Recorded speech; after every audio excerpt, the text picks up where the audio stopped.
Hello friends, welcome to rising scholars tutorial. मैं आलोक पांडे आपको standard 10th का chapter number 2 life processes in living organism part 1 okay ये start करने वाला हूँ। इसका टॉपिक कौन सा है आप देख रहे हैं, जैसा कि cell division. Okay, cell division हमारे लाइफ का एसेंशियल प्रोसेस है। हमारे बॉडी में हमेशा सेल डिवीजन होता है।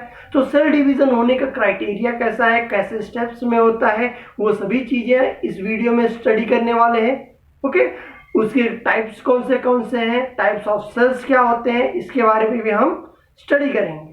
ओके, तो सेल डिवीजन इसलिए होता है कि हमें अपने यंग वन को प्रोड्यूस करना है। लाइफ प्रोसेस का एसेंशियल फैक्टर है कि लिविंग ऑर्गेनिज्म कैसे फॉर्म होता है प्री एग्जिस्टिंग लाइफ से, मीन्स मदर से उसके चाइल्ड बनते हैं। ओके, एक सेल से क्या होता है, दो सेल बनता है। अगर आप बोला जाए ह्यूमन बीइंग इनिशियल जब पैदा हुआ था तो वो क्या था, एक सिंगल सेल था।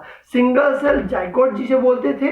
वो क्या होते गया, फर्दर डिवाइड होते हमारा huge body multi cellular, means एक सिंगल सेल से हमारा बॉडी मल्टी सेलुलर किससे बना है, सेल की वजह से बना है। ओके, अगर आप सेल का डेफिनेशन भी जानते हैं तो क्या है, ये स्ट्रक्चरल एंड फंक्शनल यूनिट है। हमारा बॉडी पूरा बना किससे है, सेल से बना हुआ है। ओके, तो इतना सारा सेल हमारे बॉडी में आया कैसे, जब हमें कट जाता है तो कटने के बाद वहां पे रिपेयर होता है, वियर एंड टियर जब हो जाता है, मीन्स हमारा जब टिश्यू फट जाता है, ओके, स्किन फट जाता है तो वहां पे नए सेल्स जनरेट होते हैं। पुराने सेल अगर मर जाते हैं तब, अगर जल जाता है तो जलने के बाद वहां पे अगर देखेंगे तो स्लो टाइम पीरियड लगता है, लेकिन वो फिर से रिपेयर कर देता है अपना बॉडी उसे। ओके, नए सेल वहां पे आ जाते हैं। अगर बोला जाए जो बॉडी बिल्डर्स रहते हैं या कोई जो मोटे लोग रहते हैं, उनके क्या काम करते हैं, खाना खाते हैं तो उनके अंदर मीन्स उनका साइज जैसे जैसे ग्रोथ होता रहता है तो उनको स्किन को एरिया क्या चाहिए रहता है, ज्यादा सरफेस एरिया चाहिए रहता है। ज्यादा सरफेस एरिया के लिए उसे क्या करना पड़ता था, डिवाइड करना पड़ता था। तो ये डिवीजन कैसे होता है। ओके, तो डिवीजन होने से पहले आपके लिए ये जानना जरूरी है कि हमारे बॉडी में कितने टाइप्स के सेल होते हैं। दो तरह के होते हैं। ओके, फर्स्ट टाइप जो है वो हमारा क्या है, सोमैटिक सेल है, मीन्स हमारे स्टेम सेल हो गया जिससे हमारा ऑर्गन बना है। स्टेम सेल मीन्स एक ऐसा सेल जो कि डिवाइड हो के आपको क्या काम कर सके, एक सेल के पास इतनी एबिलिटी है कि वो पूरा एक ऑर्गन को डेवलप कर सके। ओके, तो वैसे चीजों को स्टेम सेल्स बोला जाता है। स्टेम सेल्स और आपके बॉडी के सेल्स जो है वो सभी के सभी किसके अंदर इंक्लूड किया जाता है, सोमैटिक सेल के अंदर इंक्लूड किया जाता है। ओके, सेकेंड टाइप के सेल कौन से हैं, जर्म सेल है। ओके, अब जर्म सेल क्या होता है, जो रिप्रोडक्टिव एक यंग वन प्रोड्यूस करने में आता है। यंग वन जो प्रोड्यूस होते हैं, जैसे कोई बेबी पैदा होता है तो उसके लिए जो सेल इन्वॉल्व रहता है, उसके लिए कौन सा सेल इन्वॉल्व होगा, जर्म सेल इन्वॉल्व होगा। ओके, सिर्फ जर्म सेल रिप्रोडक्शन या फिर यंग वन बोलते हैं, इन दोनों का मतलब एक ही होता है, यंग वन प्रोड्यूस करने के लिए यूज होता है। Okay, germ cell. और बाकी बॉडी के फंक्शनल जो रहता है, बाकी सारे जो रहते हैं सेल्स हमारे पूरे बॉडी में है, मेल और फीमेल में चाहे जिसका ले लीजिए, सारे के सारे जर्म सेल के अंदर इंक्लूडेड होता है। ओके, अब हमारा सेल्स हो गए हैं। तो टाइप्स ऑफ जो सेल डिवीजन है वो दो तरह के सेल डिवीजन होते हैं, माइटोटिक डिवीजन होता है और मियोसिस होता है। ओके, प्लांट के अंदर भी सेम प्रोसेस है, जैसे ह्यूमन बीइंग के अंदर होता है वैसे प्लांट के अंदर हो रहा है। ओके, इनिशियली लेके हम लोग किसे लेके स्टार्ट कर रहे हैं, एनिमल्स का लेके स्टार्ट कर रहे हैं। ओके, तो देखिए सबसे पहला जो टाइप है वो कौन सा है, mitotic cell division. Mitotic cell division किसके अंदर होता है, ये सेल सोमैटिक सेल्स के अंदर होता है। Okay, somatic cell in general जो हमारे बॉडी में प्रेजेंट है, वो सेल जो डिवाइड होता है उसे हम सोमैटिक सेल्स बोलते हैं। और सोमैटिक सेल्स जो डिवाइड होता है वो उस प्रोसेस का नाम क्या है, माइटोटिक डिवीजन। अब एक सेल से दो सेल बन रहा है। ओके, आपको ये भी पता होगा जो हमारा एक सेल रहता है वो कैसा रहता है, हैप्लॉइड रहता है। हैप्लॉइड कौन सा रहता है, जर्म सेल्स रहता है। डिप्लॉइड हमारा क्या रहता है, सोमैटिक सेल्स रहता है। सोमैटिक सेल्स कैसे रहते हैं, diploid. Diploid means double, 9th standard में आपने पढ़ा है, डबल क्रोमोसोम रहता है, 23 पेयर के रहते हैं। ओके, 23 पेयर मींस क्रोमोसोम जो रहता है डबल रहता है। अब डबल क्रोमोसोम मींस क्या हो जाता है, एन क्या हो गया, नंबर ऑफ क्रोमोसोम हो गया। आप चाहिए प्लांट का लेंगे, एनिमल का लेंगे तो प्लांट का क्रोमोसोम का नंबर अलग रहता है और एनिमल्स का क्या रहता है, अलग रहता है। ओके, अगर इंसेक्ट्स का लेंगे तो अलग रहता है, बीज का लेंगे तो अलग रहता है, सबका सेम नहीं रहता, कुछ किसी किसी का सेम रहता है, किसी किसी का डिफर करता है। ओके, तो एन क्या है, नंबर ऑफ क्रोमोसोम, 2 क्या है, डिप्लॉइड है। ओके, डिप्लॉइड सेल है मींस ये सोमैटिक सेल है। अब ये सेल क्या होगा, अगर फर्दर डिवाइड होगा, एक सेल से 2 सेल बनना है तो क्रोमोसोम, क्रोमोसोम क्या है, डीएनए का बना हुआ है, ये भी आपने स्टैंडर्ड 9th में पढ़ा है। जब ये डिवाइड होगा तो एन एन में डिवाइड हो जाता है।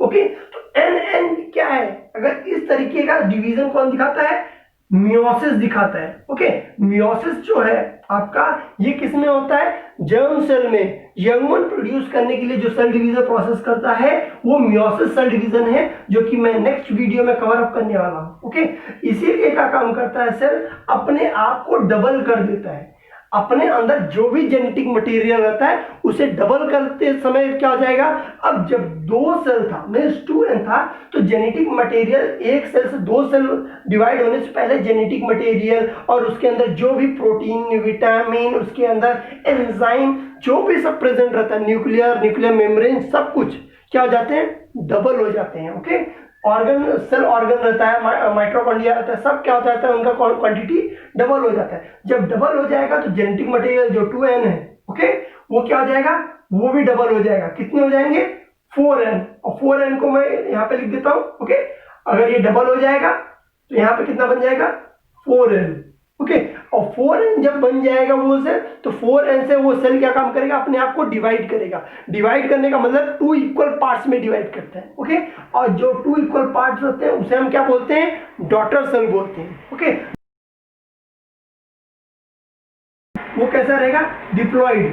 ओके, 2n होगा, और इस तरीके के जो 2n दिखाते हैं, जो डिप्लॉइड रहते हैं, वो कभी भी अपना म्यूटेशन नहीं करते। म्यूटेशन मीन्स उनके अंदर वेरिएशन क्रिएट नहीं होता, सेम टाइप्स के सेल जनरेट होते हैं। ओके, तो यंग वन फॉर्मेशन में इससे नहीं होता, इवोल्यूशन इस प्रोसेस से नहीं मिलता हमें। किससे, माइटोसिस डिवीजन। ओके, माइटोसिस जो होता है मैंने इन जनरल बता दिया। ओके, अभी हमारे जो सेल्स रहते हैं, अब बोला जाएगा, जैसे कि मैंने इसमें टर्म लिया आपका क्रोमोसोम, तो क्रोमोसोम का स्ट्रक्चर क्या रहता है, हम लोग उसके बारे में स्टडी करते हैं। मैं आपको डायग्राम शो करता हूं और उसे एक्सप्लेन करता हूं। ओके, जैसा कि मैंने आपको बोला, तो ये हमारा क्या है, क्रोमोसोम है। ओके, क्रोमोसोम का स्ट्रक्चर सिमिलर ऐसा दिखता है, और ये दोनों क्या है, सिस्टर्स हैं। Okay, sister chromatin. Sister chromatin क्यों, क्योंकि ये दोनों का अगर स्ट्रक्चर बोला जाए, इनके अंदर जेनेटिक मटेरियल बोला जाए, तो सिमिलर रहते हैं, डिफरेंस नहीं रहता है। अब देखिए, ये हमारा क्या है, डीएनए मॉलिक्यूल है। मींस डीएनए मॉलिक्यूल ही का काम किया जाता है, कॉइल करते करते, कॉइल करने से क्या हो जाता है, कोई भी चीज छोटा हो जाता है। जैसे हम लोग अपने कपड़े को क्या काम करते हैं, फोल्ड करते हैं, तो फोल्ड करने की वजह से जो ज्यादा बड़ा साइज था उसका साइज क्या हो गया, रिड्यूस हो गया। सिमिलरली हमारे क्रोमोसोम का साइज क्या हो जाता है, रिड्यूस हो जाता है। ओके, क्रोमोसोम के ऊपर वाले को आर्म को क्या बोला जाता है, पी आर्म बोला जाता है। पी स्टैंड फॉर क्या होता है, पेप्टाइड। अब बोलेंगे सर पेप्टाइड क्या होता है, पेप्टाइड आपका होता है जेनेटिक मटेरियल, जो डीएनए बना रहता है ना, उसका सबसे स्मॉलेस्ट यूनिट जो रहता है। मींस पेप्टाइड बॉन्ड को ही ज्वाइंट कर करके तब जाके हमारा क्या बना है, डीएनए बना है। ओके, तो इसके वजह से इसका नाम, इसका जो स्मॉलर साइज है, ओके, छोटा वाले को क्या बोला जाता है, पी आर्म बोला जाता है। पी के बाद कौन सा अल्फाबेट है, क्यू आता है, जो कि क्या है, पी से ग्रेटर है। इसके वजह से क्या काम किया गया है, नीचे वाला जो बड़ा साइज है उसका नाम क्या दिया है, क्यू आर्म दिया है। ओके, आर्म्स मींस हैंड होता है। ओके, तो ये क्या है, आर्म्स हो गया। और ये हमारा क्या है, सेंट्रोमियर। ओके, सेंट्रोमियर जो इन सिस्टर क्रोमेटिन को क्या काम कर रहा है, ज्वाइन करके रखा है एक पॉइंट पे, तो उसे हम लोग क्या बोलते हैं, सेंट्रोमियर बोलते हैं। ओके, डीएनए पता चल गया, पी आर्म पता चल गया, क्यू आर्म पता चल गया, तो ये क्या है, आपका क्रोमोसोम का बेसिक स्ट्रक्चर है। सिमिलरली आपका इसी तरीके से क्या दिखता है, क्रोमोसोम दिखता है। ओके, अब हम सेल डिवीजन पे आते हैं। सेल डिवीजन हमारा क्या है, माइटोसिस। माइटोसिस जो डिवीजन होता है वो कौन से सेल में होता है, हमारे सोमैटिक सेल में होता है, और किसके अंदर होता है, स्टेम सेल के अंदर होता है। ओके, सोमैटिक सेल और स्टेम सेल दोनों के अंदर माइटोटिक डिवीजन होता है। तो माइटोटिक डिवीजन होते समय इसमें क्या रहता है, टोटल 2 स्टेजेस आता है। फर्स्ट स्टेज क्या है, कैरियोकाइनेसिस, एंड सेकंड क्या है, साइटोकाइनेसिस। ओके, अब बोलेंगे सर कैरियोकाइनेसिस क्या है, कैरियो का मीन्स होता है न्यूक्लियस, काइनेसिस का मीन्स होता है डिवीजन। ओके, तो कैरियोकाइनेसिस का मतलब क्या बन जाएगा, न्यूक्लियर डिवीजन। ओके, तो क्या होता है जब कैरियोकाइनेसिस होता है उस स्टेजेस में न्यूक्लियर डिवीजन है वो फर्दर डिवाइड है प्रोफेज, मेटाफेज, एनाफेज और टेलोफेज। ओके, फिर जब कैरियोकाइनेसिस ये सारे प्रोसेस जब खत्म हो जाएंगे उसके बाद कौन सा स्टार्ट होगा, साइटोकाइनेसिस।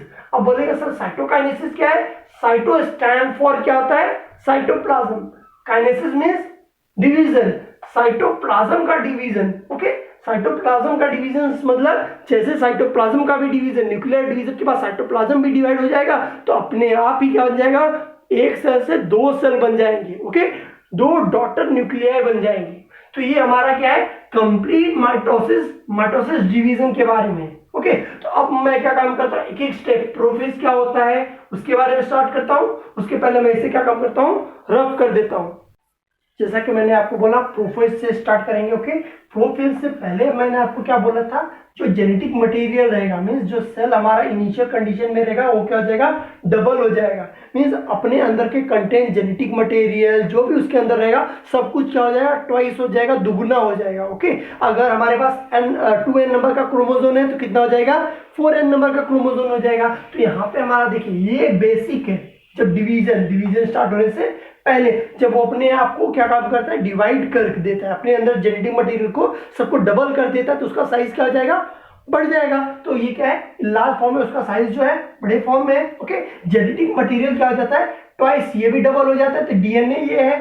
ओके, और ये हमारा क्या है, न्यूक्लियस मेम्ब्रेन है, ये हमारा न्यूक्लियस मेम्ब्रेन है। ओके, और ये हमारा क्या है, सेंट्रियोल है। इसके अलावा भी बहुत सारी चीजें रहती हैं लेकिन हम उसके बारे में बात नहीं करेंगे क्योंकि उसका क्या रहता है फर्दर फंक्शन, वो एनर्जी, एटीपी हो गया, लाइसोसोम हो गया, फिर ये गोल्गी अपैरेटस हो गया, ऐसे बहुत सारी चीजें अंदर रहती हैं। नो डाउट कि वो चले कहीं जाते नहीं, उसके अंदर ही रहते हैं। उसका भी क्या हो जाता है, डबल हो जाता है, वो सारे के सारे एलिमेंट्स ट्वाइस हो जाते हैं, उनका काउंटिंग नंबर इंक्रीज हो जाता है। लेकिन हम लोग कभी उसको ड्रॉ नहीं करते। क्यों नहीं ड्रॉ करते, क्योंकि आपका जो डायग्राम रहेगा मोर कॉम्प्लिकेटेड हो जाएगा, अंडरस्टैंडिंग के लिए ईजी नहीं रहेगा। इसीलिए हम लोग क्या काम करते हैं, इस फॉर्म में करते हैं। ओके, तो ये हमारा क्या है, सेंट्रियोल है। सेंट्रियोल क्या काम करेगा, फाइबर्स जनरेट करता है। ये फाइबर्स क्या काम करता है, अट्रैक्शन का काम कर देता है। ओके, तो प्रोफेज के अंदर आते हैं हम। जब हमारा ये जब सब कुछ ट्वाइस हो जाता है तो इसके बाद हमारे पास जो सेंट्रियोल है, ओके, जो मैं सेंट्रियोल आपको दिखा रहा हूँ, ये क्या काम करते हैं, एक दूसरे से मूव करते रहते हैं, एक दूसरे से दूर भागने लगते हैं और दोनों को दोनों कहाँ पे चले जाते हैं, पोल पे चले जाते हैं। पोल मीन्स जैसे नॉर्थ पोल साउथ पोल आप ग्लोब में देखते हैं, सिमिलरली ये क्या काम करेंगे, अपने आप को ग्लोब के पास लेकर जाएंगे, मीन्स पोल के पास लेकर जाएंगे। ओके, नॉर्थ पोल और साउथ पोल। इसके अलावा जो जेनेटिक मटेरियल डीएनए था वो क्या काम करता है, कंडेंस होना स्टार्ट कर देता है। कंडेंस होते समय ना वो थिन फाइबर जैसे कि आपका हेयर बैंड जैसा रहता है, सिमिलरली उतना पतला सा वैसा बन जाता है। ओके, तो देखिए यहाँ पे मैंने ड्रॉ किया है, अगर देखे ना पतला सा मैं बनाने के लक्ष्य बना के दिखाऊं तो ऐसा, ठीक है, ये सिस्टर क्रोमेटिन ही रहेगा। ओके, लेकिन ये बहुत रिबन की तरह क्या रहेगा, बहुत पतला रहता है और इसका साइज क्या रहता है, लार्ज रहता है, क्योंकि पूरी तरह से अभी तक कंडेंस नहीं हुआ है। जो कॉइलिंग करके मैंने आपको क्रोमोसोम दिखाया था कौन सा स्टेज में था, कंडेंस स्टेज में था, लेकिन अभी तक ये पूरी तरह से क्या हुआ है, कंडेंस नहीं हुआ है। ओके, ये कंडेंसेशन इसका प्रोसेस होता है और हमारा जो न्यूक्लियस है वो क्या काम करता है, स्लो डिसअपीयर हो जाता है। ओके, जब ये डिसअपीयर होने लगेगा तो ये पूरी तरह से एक समय आएगा मेटाफेज में, वो पूरी तरह से क्या हो जाएगा, गायब हो जाएगा। तो प्रोफेज में क्या होता है, हमारा न्यूक्लियर मेम्ब्रेन वो गायब होता रहता है, हमारे जो सेंट्रियोल है वो दोनों के दोनों यहाँ पे चले जाते हैं, पोल के पास जाने लगते हैं, हमारा कंडेंसेशन स्टार्ट होता है। लेकिन मेटाफेज का भी मैं डायग्राम बताता हूँ, फिर मेटाफेज को मैं क्या काम करता हूँ, आपको एक्सप्लेन करता हूँ। देखिए ये हमारा क्या है, मेटाफेज है। ओके, जैसा कि आपने प्रोफेज देख लिया, प्रोफेज में क्या हो रहा था, हमारा सेंट्रियोल जा रहा था पोल के पास। तो देखिए ये एक पोल हो गया, ये सेकंड पोल हो गया, तो सेंट्रियोल क्या हुआ, मेटाफेज में कंप्लीटली पोल के पास पहुंच जाता है। न्यूक्लियर मेम्ब्रेन यहाँ पे आपको डिसअपीयर होते हुए दिख रहा है। ओके, तो यहाँ से क्या हो रहा है, स्लो स्लो गायब हो रहा है। लेकिन हमारा मेटाफेज में क्या होता है, कंप्लीटली डिसअपियर हो जाता है। मेटाफेज में हमें कहीं पे भी न्यूक्लियर मेम्ब्रेन दिखाई नहीं देता, न्यूक्लियर मेम्ब्रेन गायब हो जाता है। ओके, जो हमारे क्रोमोसोम थे जो कंडेंस हो रहे थे वो पूरी तरह से कंडेंस हो जाते हैं कि आपका इस कंडीशन में आपको सिस्टर क्रोमेटिन दिख नहीं रहे थे। लेकिन इस कंडीशन में अगर देखेंगे तो इसके दोनों सिस्टर क्रोमेटिन आपको इजिली देखने को मिल जाते हैं। इस तरीके से क्या होता है, मेटाफेज में होता है। और मेटाफेज का मीन्स क्या हो जाता है, मेटा मीन्स क्या होता है, मिडिल। फेज मीन्स होता है स्ट्रक्चर आपको दिखाया जा रहा है, मीन्स आपके जो क्रोमोसोम रहते हैं वो सेंटर में अलाइंड हो जाते हैं, एक लाइन में अरेंजमेंट हो जाता है। ओके, क्रोमोसोम का। और आपका जो सेंट्रियोल है, सेंट्रियोल क्या काम करता है, प्रोटीन फाइबर जनरेट करता है। प्रोटीन आपको पता है, प्रोटीन्स के जो फाइबर्स रहते हैं वो क्या काम करता है, एक दूसरे से अट्रैक्ट करता है। ओके, तो उस फाइबर्स की वजह से क्या हो जाता है, कनेक्शन बिटवीन क्रोमोसोम और सेंट्रियोल के बीच में हो जाता है, सेंटर में अलाइनमेंट। और जो हमारा सेंट्रियोल रहता है वो क्या काम करता है, प्रोटीन, स्पिंडल फाइबर जो प्रोटीन्स रहते हैं उसके, वो प्रोटीन क्या काम करता है, रेडिएट करता है। रेडिएशन मीन्स चारों तरफ फैलाता है। ओके, बिखेर देता है। देखिए चारों तरफ है, लेकिन जहां जहां पे उसको मिल रहा है तो वहां से अटैचमेंट होते जा रहा है। ओके, इसी तरीके से क्या रहता है, इसका मेटाफेज का स्ट्रक्चर आता है। प्रोफेज आपने समझ लिया, मेटाफेज समझ लिया। अब एनाफेज का डायग्राम बनाता हूं और उसे मैं एक्सप्लेन करता हूं। ओके, तो ये हमारा क्या है, एनाफेज। एनाफेज में क्या होता है, जब आपने देखा स्पिंडल फाइबर अटैच हो गया हमारे सिस्टर क्रोमेटिन से, तो स्पिंडल फाइबर क्या काम करता है, प्रोटीन उस सिस्टर क्रोमेटिन को अपनी तरफ पुल करता है। ओके, जब पुल करता है तो क्या हो जाता है, इसके सेंटर से सिस्टर क्रोमेटिन क्या हो जाता है, सेंटर से एकदम मिड से क्या हो जाता है, ब्रेक हो जाता है। ओके, ब्रेक होके स्प्लिट होके एक दूसरे की तरफ, पोल की तरफ वो क्या हो जाते हैं, सेपरेट हो जाते हैं। तो हमारा जो इसी को क्या बोला जाता है, इस तरह के क्रोमोसोम को बोला जाता है daughter chromosome. Okay, daughter chromosome. Okay, ये हमारा क्या हो जाए, सिस्टर क्रोमेटिन से डॉटर क्रोमोसोम में कन्वर्ट हो जाता है। और ये क्या हो जाता है, सेपरेट होके कहां पे पहुंच जाता है, पोल की तरफ जाते रहता है। ओके, और इसका स्ट्रक्चर देखेंगे समवॉट कैसे लगता है, जैसे बनाना क्या हो रहा है, पोल की तरफ खींचा जा रहा है। ओके, तो ये हमारे क्या होता है, एनाफेज में होता है। और आप देखिए इसी तरह से रेडिएट होता रहता है। ऐसा किसमें देखा जाता है, सिर्फ एनाफेज में होता है। तो हमारा एनाफेज कंप्लीट हो गया। अब मैं आपको क्या शो करूंगा, टीलोफेज शो करूंगा।